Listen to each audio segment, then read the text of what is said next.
Okay, so now we're going to compute the Fourier transform of f prime. Okay, so we want to compute the Fourier transform of the derivative of f, and we want to have this in terms of the Fourier transform of f. So you might remember this. You might remember this from Laplace transforms. We were able to compute the Laplace transforms of functions in terms of, we were able to compute the Laplace transforms of derivatives of functions in terms of the Laplace transform of the function. So let's just write down. So typically when you're doing something like this, you just want to write down what everything, like write down what the definitions are and just go from there. And let me, there is one sort of one thing I need to add here. We're going to assume that both f and f prime, the integrals of both f and f prime, are less than infinity. So we can integrate the absolute value of f and the absolute value of f prime. We'll see why that's important later. So let's just write down what the definitions are. So the Fourier transform of f prime of c. So notice, see, it's like the Fourier transform of f prime, not the derivative of the Fourier transform. So those things cannot just be interchanged. We're actually going to see in what sense, how they are interchanged. So this is going to be the integral from minus infinity. This is just the definition. All I'm doing is writing down the definition. F prime of x e to the minus I c x dx. And for this, it's going to be good if we're actually explicit about this, about what this improper integral means. Now, since the function is absolutely integrable, we know that we can just write it like this. Whoops. Minus r to r. See, if we don't know that f is absolutely integrable, in other words, if we don't know that fact there, when we do the improper integral, we have to write it as an integral from 0 to r and take that limit. Do it as an integral from minus r to 0, take that limit, and combine those two, and both of those integrals have to converge. But if we know it's absolutely continuous, if we know the integral is absolutely if we know the function is absolutely integrable, then we can just write it this way here. So this is going to be f prime of x e to the minus I c x dx. Okay, now what I told you is that we want to compute the Fourier transform of f prime in terms of the Fourier transform of f. So we're going to have to somehow take the derivative off of the f there. Like, we need to get rid of that derivative. So pause the video for a few minutes and think of the integration technique that we've used in this class to let you move the derivative from one function onto another function. So pause it now. Okay, so hopefully you paused it. Here's what we're going to do.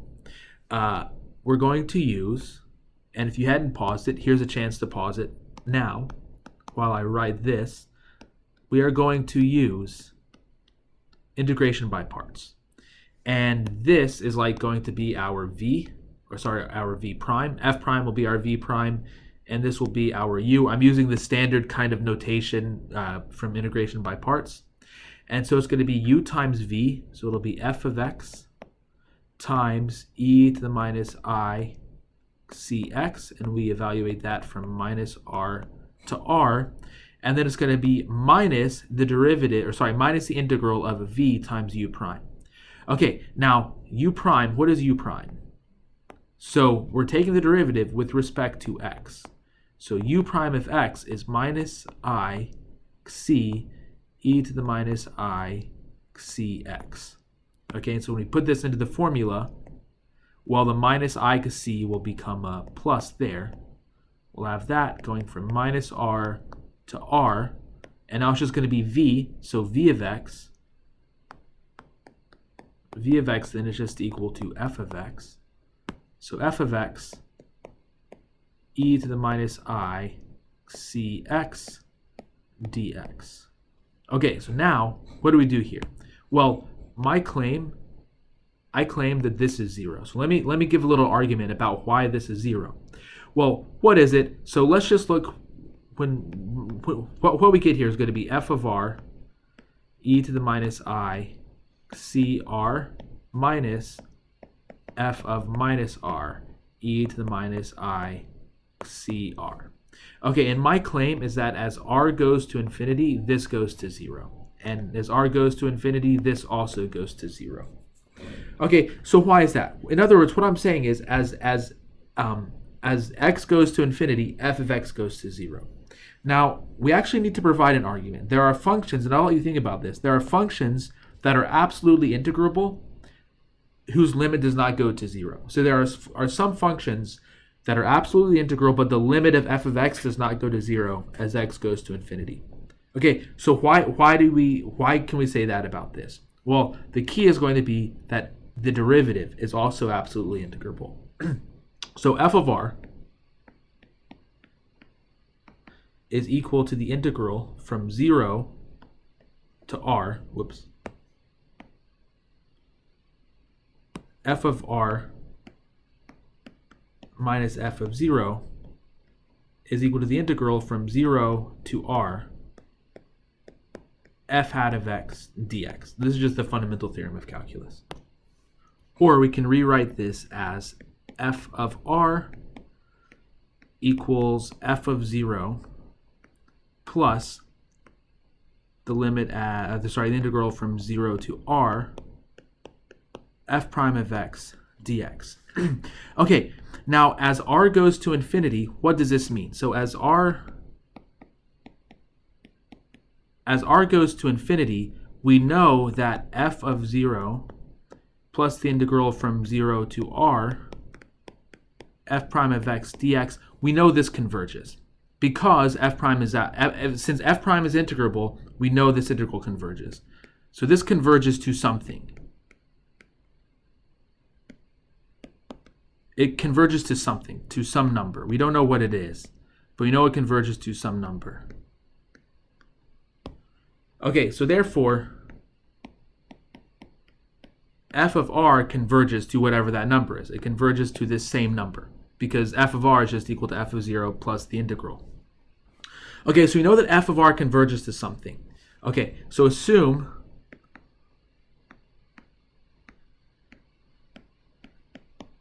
f of r converges to some number a. If a is greater than 0, then there is, looks like I'm going to need to insert a page here.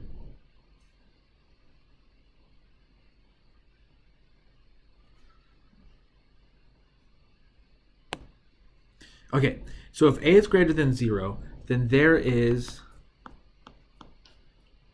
some n such that f of x minus a over 2. Well, let me actually say it this way. So let me say it a little bit better. Such that f of x is bigger than a over 2 for all x greater than n. So pictorially, what's happening here? I have a function. I don't know what f is, but I do know that as x goes to infinity, it goes to this a. So let's say this is a. Let's say this is a. Okay, now eventually, as x goes to infinity, it's going to get very, very close to a. So the function might be doing all of this crazy stuff. I don't know. But I know eventually it's going to get close to a. In particular, if this is a over 2,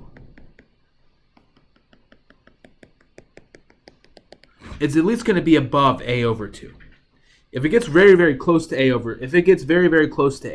it's at least going to be at some point for some value. I don't know when. No, maybe not here. But at some point, maybe right here. So this is going to be in. For all of the x's after that, it's at least going to be bigger than a over 2 because it gets very close to a. Okay, so for some value of n then, what we're saying, for some value of n then, the function is going to be bigger than a over 2. Okay, so the integral of the absolute value of f from minus infinity to positive infinity is going to be greater than the integral from n to positive infinity of f of x. Okay, but f of x is greater than a over 2. This is the integral from n to positive infinity a over 2. But now you're just integrating a constant. You're integrating a over 2. This integral here is just you're integrating a constant over an infinite interval. And so the area under that, the area under a over 2, if a is bigger than 0, a over 2 is bigger than 0. And so we have a rectangle that's infinitely long that has a height of a over 2. And so that has to be equal to infinity. But it contradicts the fact that this is less than infinity. Okay, so on the one hand, we're saying this integral is less than infinity by assumption. That's one of the assumptions that we have up here. Okay, that's this assumption here, that integral is less than infinity. But if it goes to a limit as x goes to infinity, and that limit is bigger than 0, we have this contradiction. It actually says the integral is equal to infinity. Okay, and similarly, we can make similar arguments if a is less than 0.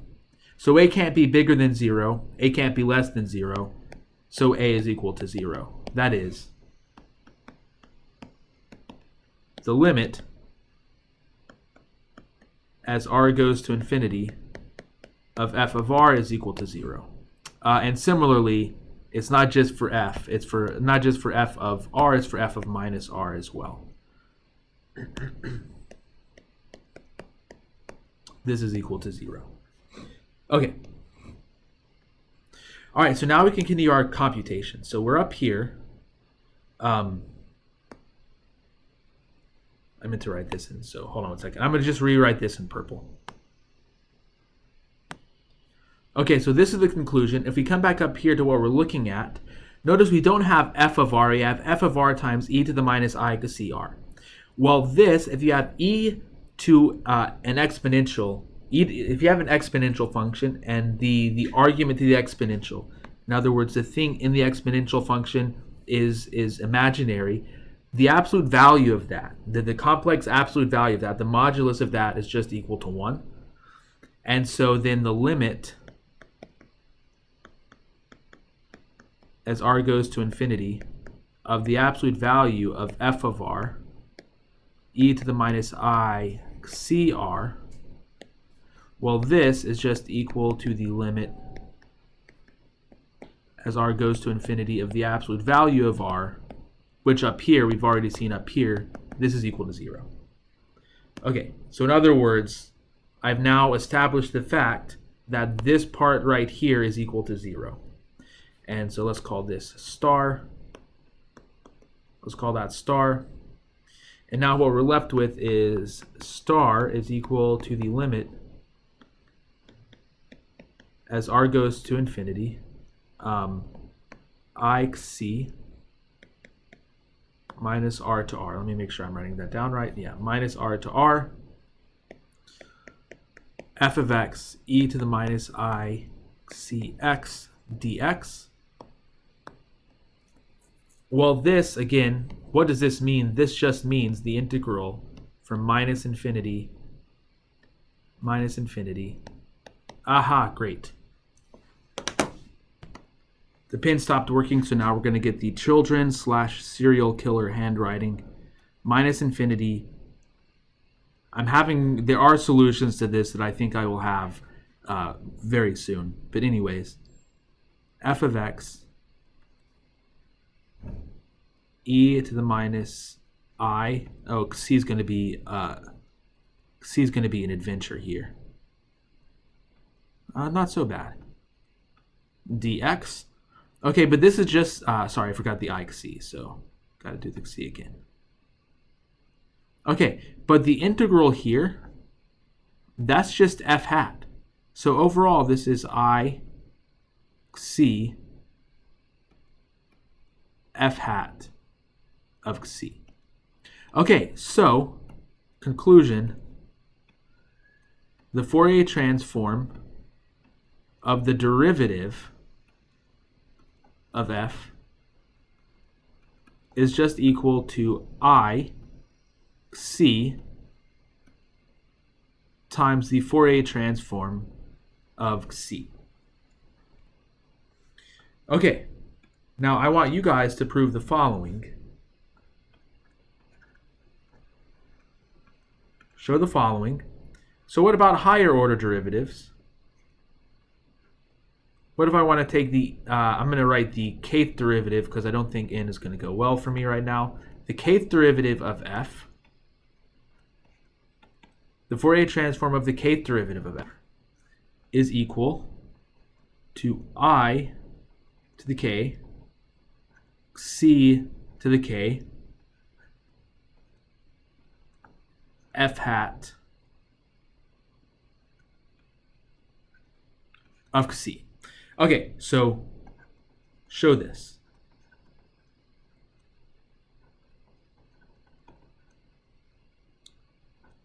Okay, so that's it for this video. Hopefully in the next video I will have restarted the computer and I can use my pin again.